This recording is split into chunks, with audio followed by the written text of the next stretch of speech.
We spoke about, or I mentioned Puff. He is the latest, or one of the latest, in the players being granted TROs to be able to return to the NCAA to play basketball.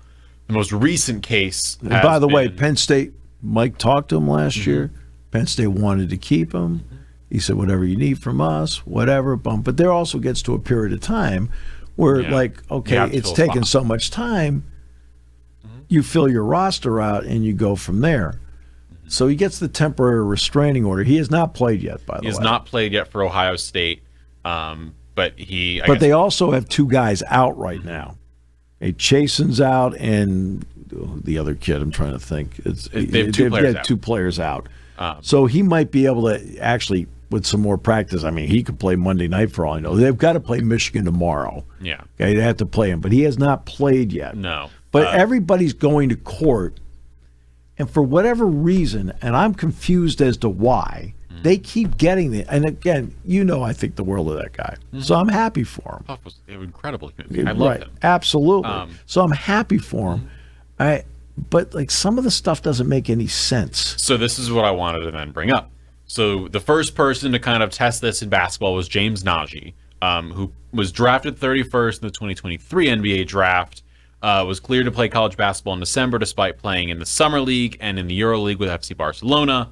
Then, coming up just this past week, Charles Bediako from Alabama, who was drafted in the 2023 draft and signed a two-way with the Spurs, was granted a TRO on Wednesday to allow him to play for the Crimson Tide. Did he play? Never appeared in an NBA game. He played two NCAA tournament teams with Alabama. Did he play in the G League? I believe I don't think he did. But what I do know is he was drafted. Two-way contract has kind of been the number of, if you have a two-way contract, they don't expect you'll be able to. No, well, two-way contract works this way in the NBA. Jalen Pickett had it. You're allowed 17 roster spots. Two of them are two-ways. Yeah. So Andrew Funk had a two-way. Seth Lundy had a two-way. I don't think Pickett did. Pickett did at the start, and they converted it into a full contract. Right, he's got a full contract now. Now he does. Right. So they had two-way contracts. Andrew Funk did with Chicago. Seth Lundy with both the Clippers and the Hawks, and Josh Reeves did with the Dallas Mavericks. That means there's X amount of games that you have to play for the big club, and there's X amount of games that you have to play for the G League team. And there's a hard cap on the amount of games you can play. Exactly right. Club. Exactly right. So your contract goes from you get X amount when you're playing in the G League. Now you go to the big club, you get more. Then you go back and you're back to your old salary. I mean that's how it works. So it's a pro contract. If the guy played a game in the G League. In my opinion, he should not be eligible. If he didn't play any, but did he receive money from the Spurs?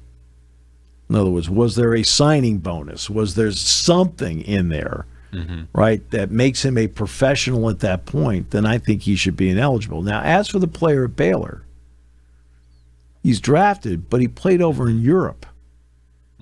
Actually, I have no issue with that. James Nagy. Right? James Nagy. I don't have an issue if he played exclusively in Europe and never played an NBA or G League game, because there are players from Europe. Look, I mean, you don't think Melly and Tibor and these guys, okay, they played in in leagues. So I have no problem with Charles that. Bediako did play 3 seasons of the G League. He played 11 games for the Austin Spurs. Then he should be ineligible. He played 16 for the Grand Rapid Gold, and then this past season for the Motor City Cruise. Okay, but that means he's ineligible. Okay, he should not be allowed to play college basketball. If he had not done it, and he went and played in Australia or played in Europe or something, whatever. I actually have no problem with that, right? But if you're playing in a U.S. professional league, which is the G League, which means, guess what? You are now eligible to be called up to the big club. I mean, to me, it's the equivalent of playing AAA baseball and deciding you're going to go back to Penn State and play. No. You've made your decision, your choice. He chose to turn pro. He chose that. That's fine. That's your decision. right? You have to do what you think is best for you. But there's no going back. Because of that logic, I also don't think Najee should have been able to come back because he got drafted. He chose to turn pro. He got drafted. Then he decided when he got drafted, I'm going to go to Barcelona instead. Right. I think similarly ineligible. If you go to the draft and you get drafted, like a lot of these guys are. Well, you make that choice. Yeah. The choice you have to make a choice. Probably back in 23, it might not be. It might be the same as it is now, where you've got 3 weeks before the draft where you go in or out. You made your choice. You're done. You're finished. Okay? You want to know why? Because you chose to do it. Okay? And these guys want givebacks. I know there's been a couple players who they've been talked about as possibilities of players who were on the weird like G League Ignite team who are trying to then go to college. I think that's the only spot where I can say there's a weirdness with that one because the G League Ignite wasn't a pro team and was basically meant to be the other pathway for a Scoot Henderson or someone. It's supposed to be a non-college developmental team. It is now no longer exists. Right. But I think that is the only case where I would be like, if you were on that G League Ignite team as I think there are two guys off that team that were top 5 picks. Scoot Henderson, Jalen Green. Yeah. So if you're one of those guys, and you had gone there and then college after that season, okay, fine. But to me, this is getting I'm out sorry, of hand. there are no give backs. All right? You made your choice. Hey, it's your decision. If it didn't work out, it didn't work out. We're getting to the point, and I'm not going to sit there and pretend that I'm some sort of legal scholar here.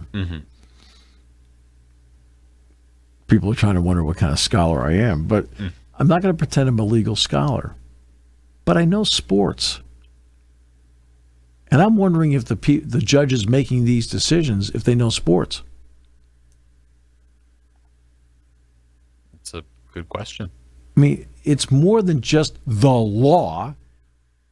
It's sports. There's college, and I know you get money in college now. I know that, we all know that, right? And then there's absolute professional leagues, which, by the way, fall under collective bargaining and everything like that. This guy plays 3 years in the G League. He's probably making less in the G League than he's going to make in college. But he chose to do that. You make your decision that I am now done with college. I am going pro. I mean, in other words, Yannick, I entered the draft. Say Yannick doesn't get drafted. Well, under the rules, Yannick's not coming back. No. Okay? He's not. Now, it turned out he's a first-round pick, so it worked out great. But if I hear, like, what gets me over and over again, I heard this for years from people. Guys make their decision, and they don't get drafted. And sometimes it's as many as, now it's not as many anymore because more just make a decision to go back. But it used to be about 150 to 200 would be declare and get nothing. Same thing in football. He's an undrafted free agent. They should be able to come back. Stop it. Okay? You're not here to protect them. You're not here to protect them. That's okay. Stop being the protector. Right? Because they made essentially the wrong decision. It's not your job to protect them. It is their family's job to protect them. It's their agent's job to figure out what to do with next to help them out. And it's up to them to take care of their own business and figure out what to do next. You made the decision. You're done. Think about your job. Okay? So just say tomorrow, Kyle, you decide, I'm going to Detroit. Big station's going to offer you a job there, boom. Right? And after a couple months, it doesn't work out. Well, if you're coming back here, we already filled your position. Are you coming back? No. The odds are long. Yeah. right? That's because that's life. That is how life works. And we keep coming up with all these exceptions for athletes that, well, stop it. That's not how life works. Okay? Could you eventually come back? Of course you could. But a position would have to open up here, and it may not be the same job you had before. In Charles Bediako's complaint, he said he would have stayed at Alabama had he known that revenue sharing and NIL opportunities would be available for him in the future. Nuts. He also cited injuries and his struggles to find a spot at the next level, aka not appearing in any NBA games, in his request to play college basketball again. So, two parts. And where's he going back to? Alabama. Nate Oates has basically said he's going to play him, and he'll join Alabama facing Tennessee in Tuscaloosa on Saturday. And they've had defensive issues at Alabama, so he's probably going to be a part of that squad trying to play there. So let's take the second part of that first. I struggle to find a spot at the next level. That's not an issue that you get to. That's not a reason to get to go back to college At all. At all. Zero. Not a bit. The NIL part is in the second portion of that, or I guess the first portion he stated, which is, of course, when the rulings were made, was it last year, that all the back pay that's going to get paid? No one thought he's NIL getting was going to back pay. happen. He is getting back pay. He's getting back pay. pay. So everyone's getting this back pay, and it's all happening. And, no one thought NIL would be what it is right now, where money is being, where AJ DeBonsa, again, is the fifth or sixth highest paid basketball player in the state of Utah. But at the same time, when everything was slowly going that way over the past 5 years, you kind of thought at some point it was going to happen. And he was in the middle of that window where he was in his second season. Okay, you're a professional. And then he declared. Okay. I would look him straight in the eyes and say, you're a professional. There's European leagues, Japan, Australia, Uruguay, right? They're professional leagues all over the place that you can go to. You've already told college, the heck with it, I'm leaving. Okay? That ship has sailed. And yet a judge says the ship has not sailed. No. Okay? Again, I'm not a legal scholar. But I don't understand why the temporary restraining orders are being offered here, because it's not just the legal part of it. You have to know sports. And under the agreement, he's getting back pay. Okay? Because he's a post-2016 athlete. He's a post-2016 athlete. So he's getting back pay. Okay. Well, there you go. There was your revenue share. You got it. Okay? But now you've got to get on with your life's work. It's time to get on with your life's work. You made your choice. You want to go back to Alabama and finish your degree, go ahead. You can't play basketball because you can play basketball in Europe. You can play basketball in Lithuania. You can play basketball in Uruguay. You can play in Paraguay. You can play in Japan. You can play in New Zealand. You can play in Australia, or you can play in the G League. Okay? You can do that. All right? Yeah. And yet they're getting do-overs. Do-overs. How many of you in your life have wanted a do-over on something? We all have wanted do-overs. In fact, Kyle would like a do-over on hosting this show. I'm currently just kind of scrolling through the names. But do you see what I mean? Does it make sense to you?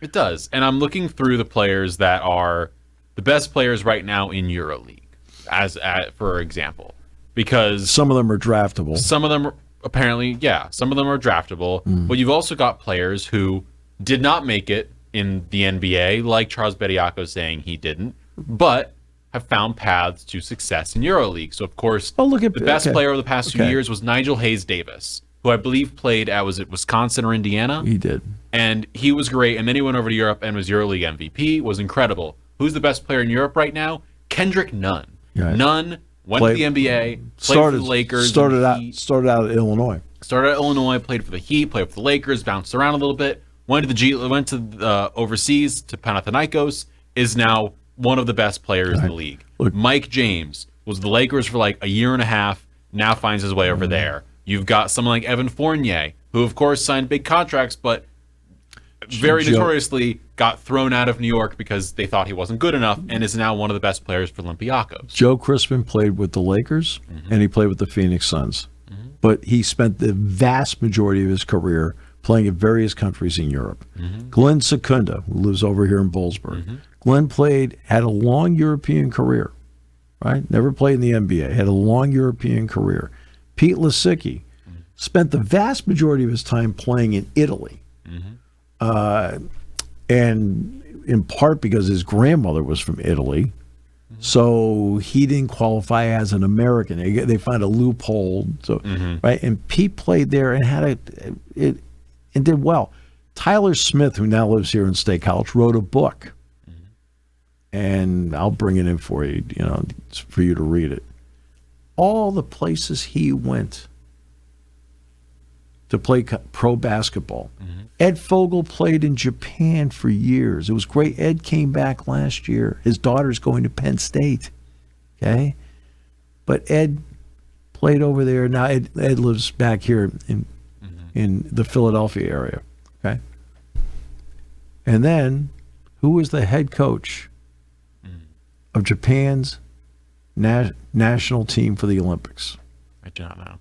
Penn State's Tom Hovass, who led the Japan women's team to the gold medal final in 2021, all right, in Tokyo against the United States, and then they moved him to the men's team. Tom Hovass played at Penn State, played professional basketball for a long time in Japan, and has stayed there. All right. So these guys all found the ability to play professional basketball someplace else. John Harrah's doing the circuit right now.